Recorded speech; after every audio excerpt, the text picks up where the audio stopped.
ভাই তোর ঠান্ডা লাগে না? না আমার ঠান্ডা লাগে না, আমি 30 বছর ধরে তপস্যা করি। তোরা যদি করস তবে বলবো। দাঁড়া দাঁড়া আমি দেখছি।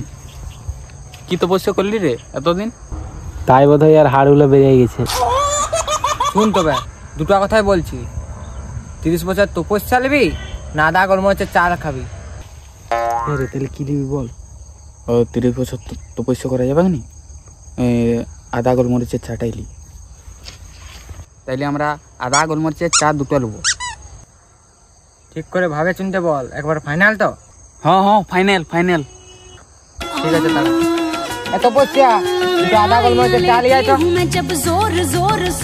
ঠিক আছে দাদা, তাহলে যাচ্ছি চাটা।